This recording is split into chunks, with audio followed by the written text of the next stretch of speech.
Bonjour, c'est PN Théorie pour cette déjà 4e émission sur le harcèlement fusionnel ou quand l'emprise prétexte l'amour fou.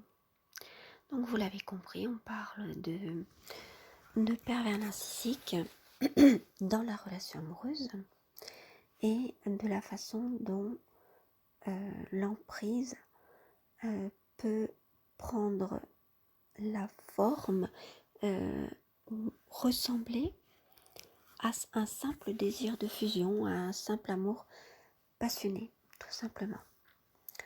Donc, on va parler plus précisément de la relation au jour le jour, comment ça se passe avec un pervers narcissique. Alors, ce sont des choses qui sont communes autant aux relations amoureuses qu'aux relations professionnelles, donc quand on rencontre un pervers narcissique dans la vie professionnelle ou alors aux autres relations amicales, de voisinage, etc. Parce que ce sont des fonctionnements qui sont les mêmes chez tous les pervers narcissiques. Alors, quels sont ces fonctionnements? Alors, on a parlé un peu de certains dans les autres émissions. Donc, j'ai parlé de l'inversion, c'est-à-dire que, qu'est-ce que c'est que l'inversion? En fait, c'est que à chaque fois que votre partenaire pervers narcissique fera quelque chose de mauvais ou ressentira quelque chose de mauvais, il ne va pas l'assumer, il va dire au contraire, et va en être même persuadé parce que comme mécanisme de défense, il aura la projection et l'inversion. Et donc l'inversion, c'est quoi? C'est quand il va, s'il est jaloux par exemple, il va dire mais non, je ne suis pas jaloux, c'est toi qui es jalouse. Voilà. S'il ressent du désir pour vous et que ça l'ennuie parce que il ne voudrait pas en ressentir ou parce que, comme je vous l'ai dit, il voit cette relation comme un combat, il va dire mais c'est toi qui as envie de moi. C'est toi qui veux. Voilà. Si jamais lui est trop fatigué pour une relation sexuelle par exemple, il va dire mais en fait t'as jamais envie, tu veux pas de moi, des choses comme ça. Alors que c'est lui qui sera à l'origine, vous voyez. Donc l'inversion, c'est inverser complètement les choses, les situations, retourner les situations, ce qu'ils savent très bien faire, notamment dans le domaine juridique, lorsque vous vous trouvez devant les tribunaux avec eux comme adversaires. Ils savent très bien retourner la situation, ce qui fait que vous êtes tellement dans la sidération, tellement sidéré qu'une personne, pervers narcissique, homme ou femme, puisse dire tout le contraire de ce qu'il avait dit 5 minutes avant, par exemple, ou tout le contraire de ce qui s'est passé, inventer complètement, ou alors, par exemple, si c'est lui qui est parti, dire que c'est vous qui êtes parti, vous voyez, qui avez quitté le domicile conjugal. Alors, c'est vrai que ça peut être compliqué, très, très flou, parce que on le verra dans une autre émission sur le déchirement, la rupture. En fait, il y a beaucoup d'allers-retours dans ces relations-là, sauf si une personne a de la chance et qu'elle part et qu'effectivement elle arrive à ce qu'elle ne soit plus embêtée par un pervers narcissique. C'est très bien, tant mieux.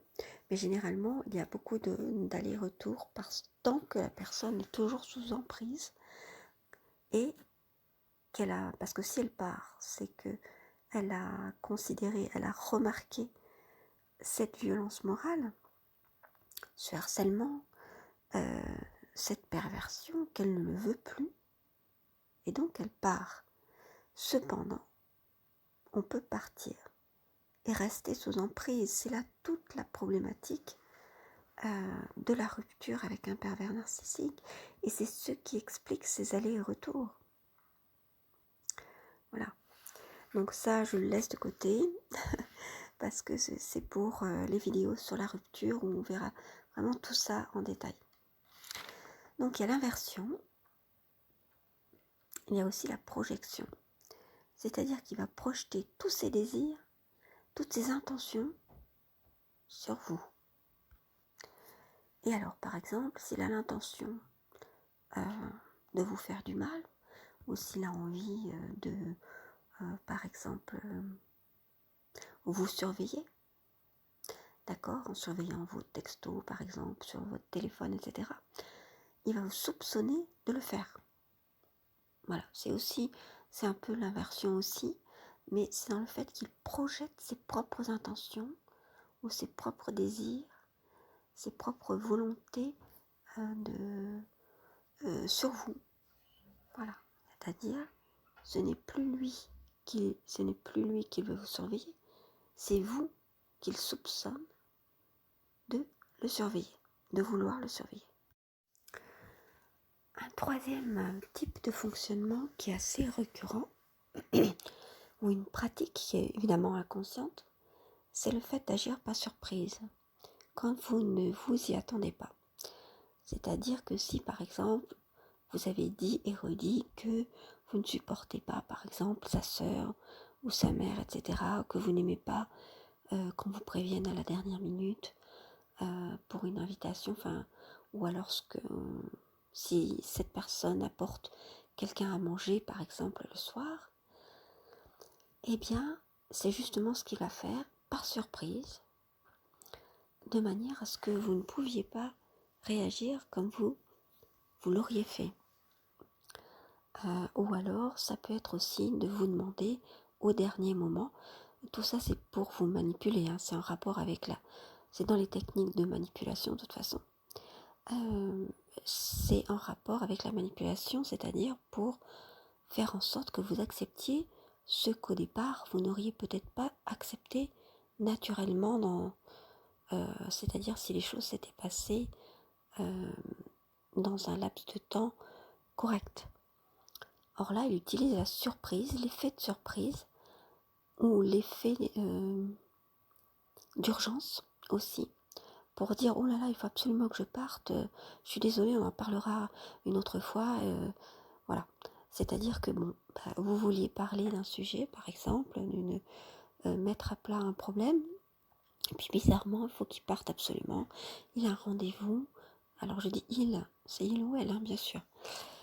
Donc voilà, il y a l'histoire de l'urgence et pour échapper à une conversation, l'effet de surprise, donc ça peut être tout un tas de choses, c'est-à-dire créer une situation inattendue, ou alors dire qu'effectivement il faut absolument qu'il parte, ou il faut absolument que vous partiez parce que il faut que vous fassiez quelque chose pour lui, etc. Mais par surprise, ce qui fait que, par exemple, ça peut être je suis absolument à découvert, il faut absolument que tu me vires, je sais pas moi, 300 € parce que je vais avoir un problème, c'est très grave, le chèque que j'ai fait pour tes courses justement, il ne va pas pouvoir être encaissable, ça va poser des problèmes, donc il faut. Donc par exemple, cet argent, vous êtes forcément obligé de le virer, même si vous ne l'avez pas et que vous allez être vous-même à découvert. Par exemple, vous voyez, c'est un exemple parmi d'autres, mais c'est vrai que le pervers narcissique utilise beaucoup ces moyens, la technique de la surprise ou de l'urgence. Alors, après, il y a le fait qu'au jour le jour aussi, on en a parlé dans une émission précédente, au jour le jour, vous viviez dans une sorte de cycle émotionnel et vous fonctionnez un petit peu vous ayez un fonctionnement cyclique entre une violence extrême, alors une violence morale, hein, pas forcément physique. Comme je l'ai dit, la violence physique, elle vient lorsque vous vous rebellez contre cette violence morale, que vous ne l'acceptez plus et que vous menaciez de partir, ou bien que vous soyez déjà parti. Voilà. C'est là que la violence morale peut arriver, voire même la personne peut se déchaîner d'une manière que vous ne jamais vu pour vous faire peur, pour vous obliger à rester. Mais généralement, c'est de la violence morale. Donc, osciller entre des périodes de lune de miel. Donc, en fait, il y a un cycle de la violence qui a été très bien repéré par des Canadiens, dont je ne me rappelle plus le nom. Vous pouvez le regarder sur Internet en tapant cycle de la violence. C'est schématisé par un cercle, avec, si vous voulez, plusieurs phases. Donc il y a la phase de séduction ou de lune de miel, et puis il y a la phase de tension, où effectivement il peut vous mettre un peu sous tension, en vous reprochant des choses, mais ça va encore, c'est-à-dire que c'est pas les grandes colères ou les grandes agressions, les grands conflits, les grandes scènes. Non, c'est juste des reproches comme ça qui sont dit l'air de rien. Non, mais j'ai dit ça, j'ai rien dit, je sais pas, ne le prends pas mal, etc. Alors ça, c'est la phase de tension, c'est-à-dire que lorsque vous êtes habitué en tant que victime à la vie avec un pervers narcissique, vous savez très bien que la phase suivante, ça va être au contraire la phase violente. C'est-à-dire que c'est là qu'il va vous faire subir des agressions. Donc, c'est-à-dire qu'il va y avoir une scène, une dispute entre amoureux, comme généralement il ou elle le dit, c'est-à-dire qu'il minimise évidemment beaucoup les faits. Mais effectivement, c'est une véritable agression si vous la faites, si vous la faites entendre, ou si quelqu'un d'autre l'entendait, quelqu'un qui a une relation saine avec son partenaire, il vous dirait tout de suite que c'est une agression. Il saurait repérer les choses, alors que vous, lorsque vous êtes sous emprise, vous ne voyez pas forcément cela. Parce que vous êtes persuadé d'abord que c'est votre faute, ce qu'il a réussi à faire grâce à l'emprise. Il a réussi à vous culpabiliser. Ça, c'est aussi, ça sera la quatrième caractéristique. Donc, je termine d'abord sur le cycle de la violence. Donc, après cette phase violente, eh bien, il y a une phase de lune de miel où justement, soit le pervers narcissique s'excuse, s'il veut vous reconquérir et s'il voit que c'est la seule manière. Généralement, on dit souvent que les pervers narcissiques ne s'excusent pas. C'est faux. Ils s'excusent dans plusieurs cas et surtout lorsqu'ils voient qu'ils ont gros à perdre. C'est-à-dire que vous êtes dans un état où vous allez vraiment partir, il risque de vous perdre. Ou bien s'il sait que vous avez des principes et qu'il faut absolument qu'il s'excuse après une scène, donc dans ce cas-là il le fera. Évidemment il n'en pensera pas un mot, mais vraiment pas un mot. Ça vous pouvez en être persuadé parce que au bout d'un moment il a compris qu'il fonctionnait par crise, par cycle, mais il sait très bien qu'il en est la cause parce que vous le verrez que lors de la phase de tension ou lorsque vous êtes entre la phase de tension et de violence et que commencent les premières violences, alors je rappelle que dans violence il ne s'agit pas forcément de violence physique et en général ce n'est pas du tout de la violence physique, mais lorsqu'il va commencer à vous envoyer des pics, des choses pour vous faire du mal ou casser des objets ou casser des choses qui sont à vous ou que vous vous rendez compte que des rumeurs arrivent jusqu'à vos oreilles et qu'il a dit du mal de vous, et que ça ne peut être que lui, vous voyez, lorsqu'il y a eu ce genre de choses, lorsqu'il a fait des choses pour vous nuire, ou lorsqu'il a fait du mal à vos enfants, si ce ne sont pas ses enfants, ou à vos enfants communs, des choses comme ça en fait, eh bien, il y a un petit sourire. C'est-à-dire qu'il sait très bien qu'il va rentrer dans la phase de violence et qu'il va vous faire du mal. Il en jouit, c'est vraiment une forme de jouissance pour lui. Parce qu'il sait que vous allez être mal. Et alors, généralement, il est stratégique, donc il prépare ça depuis longtemps. Vous voyez, dans le cas de la rumeur, il a fallu qu'il lance une rumeur, par exemple, ça peut être la rumeur ma femme est folle, en parlant à un de vos amis communs. Elle commence par faire ci, elle jette des objets par terre, etc. Elle a des crises, alors qu'en fait, ce ne sont que des réactions à ces agressions. C'est-à-dire qu'il vous a provoqué. Mais il peut vous faire croire que vous devenez violente.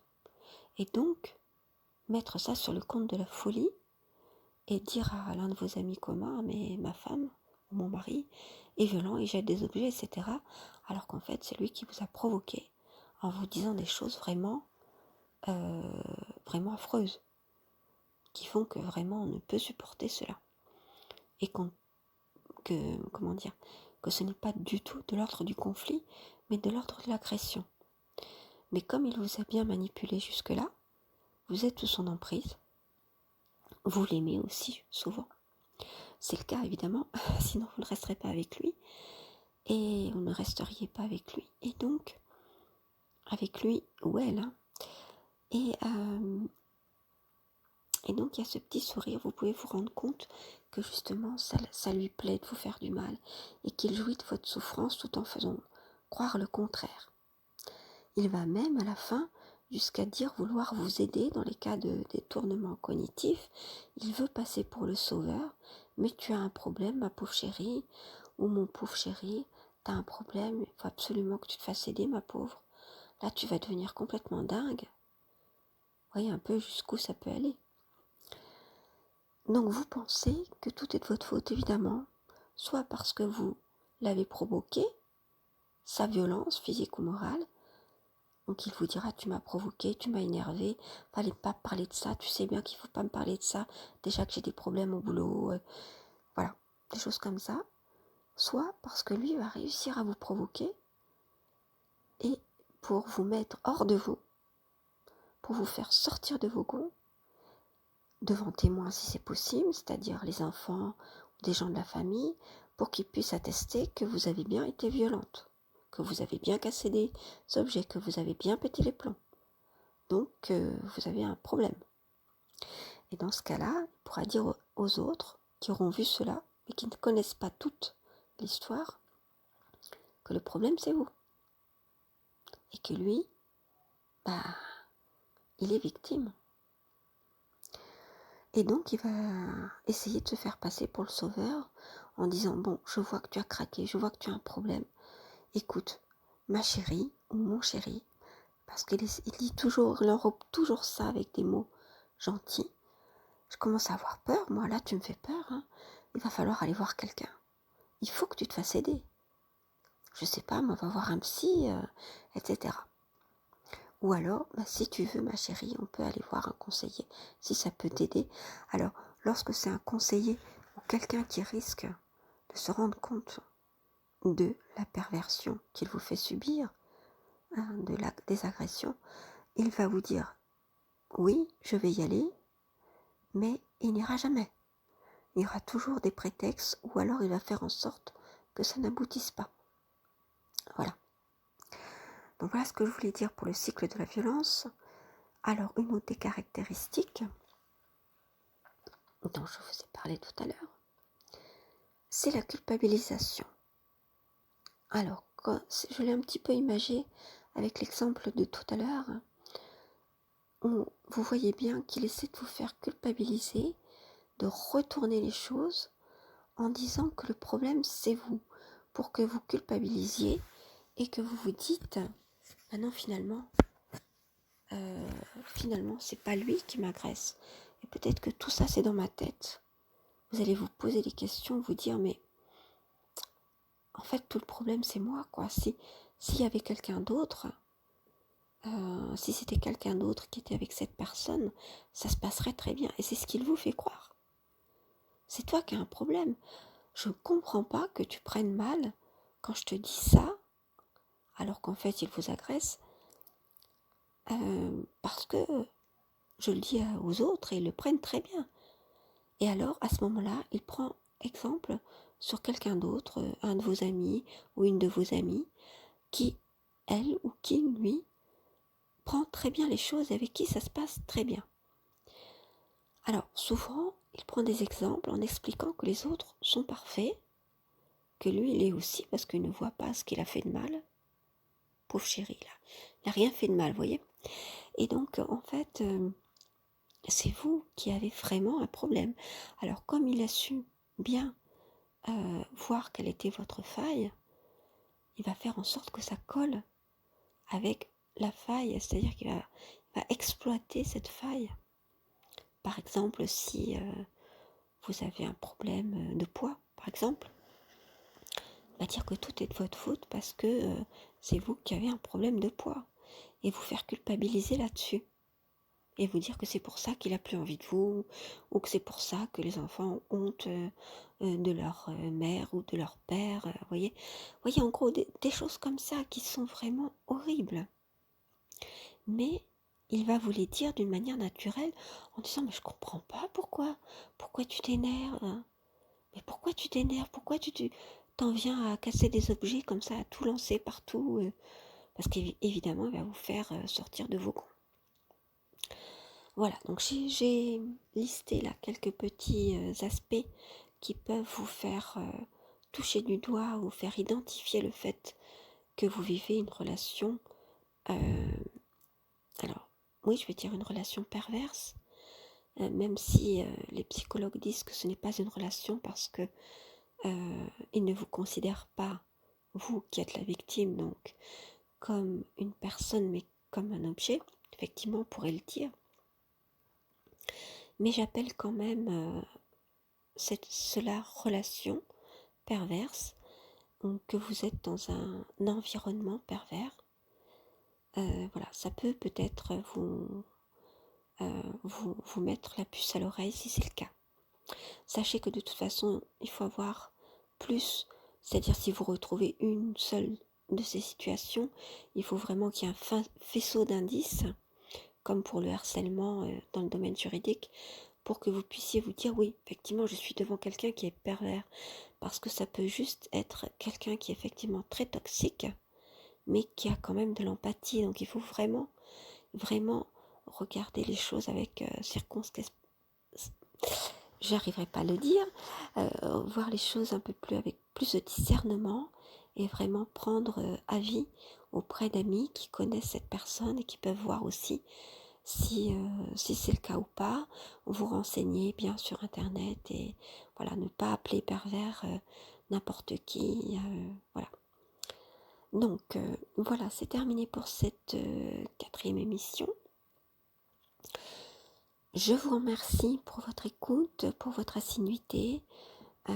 Si cette émission vous a plu, mettez un petit pouce levé, ça m'encouragera pour la suite. Mettez dans vos commentaires tout ce qui peut, toutes les questions que vous pouvez avoir là-dessus. Par exemple, si vous vous demandez si effectivement tel ou tel comportement, c'est de la perversion, parce que dans le terme pervers narcissique, il y a à la fois l'aspect pervers, donc l'aspect de perversion, et l'aspect de narcissisme. Voilà, donc en fait, il peut y avoir que l'un ou l'autre, les deux, voilà. Tandis que le type pervers narcissique, c'est un type qui cumule effectivement les deux, c'est un profil qui cumule les deux aspects. Voilà, je vous dis à très bientôt pour une prochaine. Prenez soin de vous.